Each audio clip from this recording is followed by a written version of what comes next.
Estamos de vuelta en su programa Desde la Trinchera. Vamos a platicar sobre Rodrigo Díaz de Vivar, mejor conocido como el Cid Campeador. El Cid Campeador se estima o piensan que nació por ahí del año 1043. Él viene de una familia noble, o él tenía sangre noble, pero no tenía propiedades, o sea, era como de la baja nobleza. Y como él era un miembro de la baja nobleza, tenía que servir a su rey, pero no tenía tierras, él básicamente tenía que luchar por subsistir. Y entonces él desde muy niño le enseñan a leer, le enseñan a manejar el astrolabio y le enseñan a combatir. Él en el año del 1066 es nombrado alférez real de Sancho II de Castilla. Esta parte es importante porque el ser nombrado alférez real es un honor. El alférez real era una especie de escudero nice de los reyes, ¿no? Del rey. Él era el que se encargaba de cargar la espada, de cargar el escudo, de preparar su armamento, preparar su montura. Entonces, pero ese honor no se lo daban pues, así como a cualquier escudero, ¿no? Sino que en realidad tenías que haber cumplido con determinados objetivos, entre ellos pues lo que era distinguirte en batallas, pues para poder ser nombrado alférez real, ¿no? De ahí es que viene que muchos de los historiadores, hay muchos que dicen que él no era nadie, o sea que él venía de orígenes humildes, pero al ser nombrado alférez real desmiente esta versión porque pues no cualquiera podía serlo, ¿no? Entonces, cuando él es nombrado alférez real de Sancho II, viene lo que es una guerra fratricida. Se muere el papá de Sancho, el rey, y entonces cuando él se muere separa las tierras de su reino y le da una parte a Sancho II y otra parte a su hermano Alfonso VI. Y entonces, ya saben cómo es eso de las coronas y de los territorios, los dos hermanos empiezan a hacer la guerra. Y Rodrigo Díaz de Vivar, él combate obviamente con su señor, que es Sancho II. Ellos vencen en la batalla de Llantada a Alfonso VI, y entonces cuando él le gana, Sancho II le gana, destierra a su hermano y él se queda como amo y señor de sus tierras, ¿no? Pasan algunos años, Rodrigo Díaz de Vivar ya se caracterizó por el valor que tiene en combate, y entonces él se vuelve una especie como de sargento instructor, pero más arriba. O sea, aquí el chiste de él es que le daba mucha importancia al entrenamiento de sus hombres. Él obviamente con el ejemplo predicaba, y él entrenaba a los hombres que siempre sirvieron con él en lo que era la montura, en lo que era el combate con espada, en lo que era, decían que recién habían inventado la lanza para ser usada bajo el axila.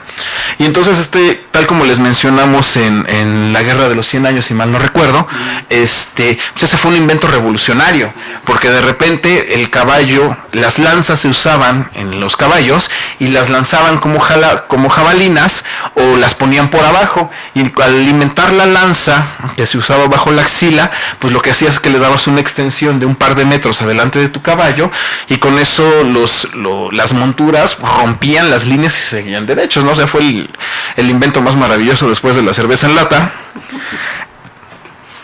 ¿Y qué es lo que sucede?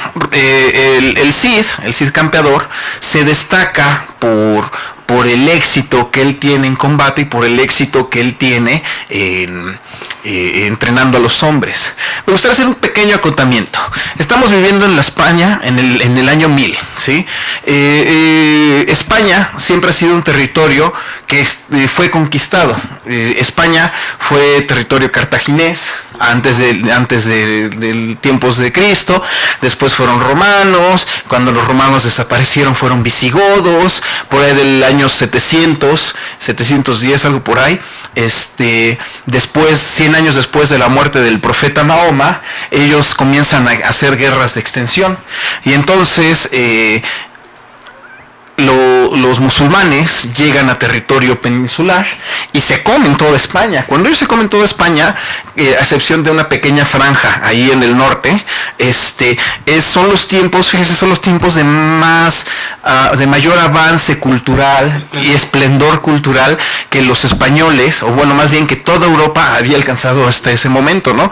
Porque los musulmanes eran una religión en aquellos tiempos que era tolerante. Ellos permitían, cuando ellos llegaron, les dijeron, sabes que tú a mí me das mi tributo, tú puedes ser judío, puedes ser cristiano, puedes ser lo que se te pegue la gana, y aquí no pasa nada, con que me des mi tributo no pasa nada, ¿no?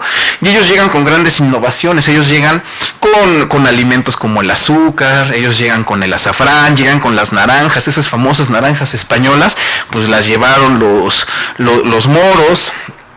Llegan con los números hindús, sí. Llegan con medicina, con astronomía, ellos llegan con instrumentos musicales. Es cuando Europa, o más bien España, alcanza un esplendor cultural que nadie conocía, ¿no? Grandes ciudades como Granada, como Zaragoza, se desarrollan y alcanzan una belleza y un avance cultural que nadie en Europa tenía, ¿no? Todos estaban pues básicamente en el oscurantismo medieval, y entonces, a pesar de lo que digan, pues estaban bastante bien, ¿no? El idioma que todos querían hablar pues era el árabe, porque los árabes eran los que dominaban esta parte de la península, ¿no?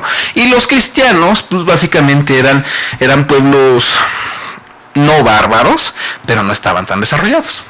Más o menos por ahí del principios del año 1000, ese esplendor que tenían con el califato se fractura, y entonces el territorio se divide en pequeños taifas, se llaman taifas. Las taifas eran como mini principados, y entonces los musulmanes están perdiendo fuerza y los cristianos a su vez están ganando fuerza. Entonces de repente, cuando los musulmanes eran los que cobraban el tributo, resulta que ahora los pequeños reinos cristianos les cobraban una lana, les cobraban un tributo a los diferentes taifas musulmanas para que no les hicieran la guerra. Entonces la mesa se ha tornado. Ahora resulta que ya los grandes conquistadores no son los musulmanes, sino que los cristianos poco a poco van ganando fuerza, hacen incursiones a donde llegan, atacan una ciudad, matan unas cuantas cientos de personas, les piden un tributo y se van. Y así era más o menos como vivían todos, ¿no? Cuando no te atacaban los musulmanes, te atacaban los cristianos, pero alguien te tenía que atacar, y tú como campesino, pues a alguien le tenías que pagar, ¿no? O sea, la vida no era muy, muy placentera en aquellos momentos. ¿Qué es lo que sucede? Regresamos a la vida de Rodrigo Díaz de Vivar. Pues cuando después de que Sancho II se hace rey, a los pocos años los emboscan y se mueren.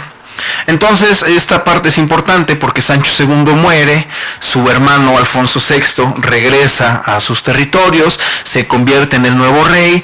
Hablan de que Alfonso hace una especie de tregua, hacen las paces con Rodrigo Díaz de Vivar, porque obviamente pues, se le había hecho la guerra antes, gracias a él seguramente habían ganado la guerra, y entonces se vuelve en el nuevo hombre fuerte de Alfonso VI. Cuando esto sucede, los historiadores como que hablan mucho al respecto, porque dicen que en estos tiempos un vasallo forzosamente necesitaba a un señor. O sea, tú no podías ser así como que un hombre independiente. Siempre requerías la fuerza o el nombre de alguien que estuviera atrás de ti. De la misma manera que un rey necesitaba a un vasallo sobre el que descansar su confianza, ¿no? Rodrigo Díaz de Vivar entonces se convierte en el nuevo hombre fuerte, se encarga de ir a cobrar los tributos. Esto de cobrar los tributos, lo que yo entendí es que eran así como que incursiones medio terroristas, a donde se iban con 1000 hombres, llegaban, atacaban la ciudad de Zaragoza, atacaban Sevilla, atacaban todas las pequeñas ciudades, y les decían, a cambio de que no queme tu ciudad, y aparte de lo que ya hice, dame dinero, ¿no? Y ya saben que en las cortes nunca falta el chismoso o el egoísta o el envidioso. Comienzan a decirle a Alfonso VI que Rodrigo Díaz de Vivar le está robando el dinero, que esos tributos no le están llegando completos. Y entonces lo destierra. En el año de 1081 lo destierra, lo corre de sus tierras, le quita todos sus títulos, le quita todo su dinero, le quita todas sus tierras y lo manda para afuera de sus territorios. Esta parte es importante porque cuando el Cid es desterrado, se acerca se va hacia Zaragoza y se acerca con el rey del taifado Muqtadir ibn Hud. El Cid le había hecho la guerra en muchas ocasiones, a la taifa de Zaragoza.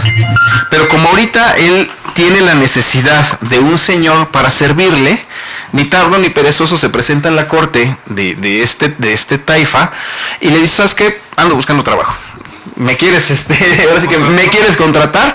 Y el otro ni presto ni perezoso le dice: sí, adelante, ¿no? Porque el Cid campeador ya se hizo de mucha fama, ¿no? Los mismos musulmanes son los que le ponen el nombre del Cid. El Cid viene de una etimología árabe, a donde significa que un Cid es aquella persona que no solo convive con los musulmanes o con los moros, sino que los entiende, los respeta y los aprecia. Esta palabra es así como un don, como don Rodrigo Díaz de Vivar, ¿no? O sea, el Cid se lo otorgan ellos como un denoto de respeto. Y campeador quiere decir que ha tenido éxito en batallas campales, en batallas a campo abierto. Entonces de ahí sale el Cid campeador.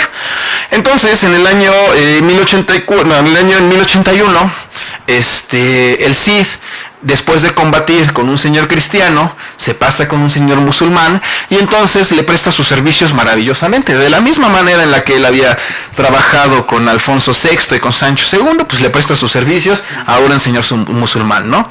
Y hace lo que él sabe hacer: entrenar hombres, ir a cobrar tributos, ir a hacerle la guerra al que se le ponga enfrente, al que amenace a su señor. Pero el rey de esta taifa se muere al año. Y cuando se muere al año, antes de morirse, separa su taifa, lo divide su territorio entre sus hijos. Y pasa exactamente lo mismo que había pasado cuando se murió el papá de Sancho II y de Alfonso VI. Se comienzan a hacer la guerra entre ellos. Y entonces, Rodrigo Díaz de Vivar tiene que hacerle la guerra, y cuando vencen a Mundir, quien es el hermano de Al-Mutamín, ¿sí? Ese es el chiste, esa es la historia del mío Cid, pero ahorita regresamos para terminar de comentarlo. Vamos a pasar un pequeño corte porque ya nos lo están pidiendo y regresamos.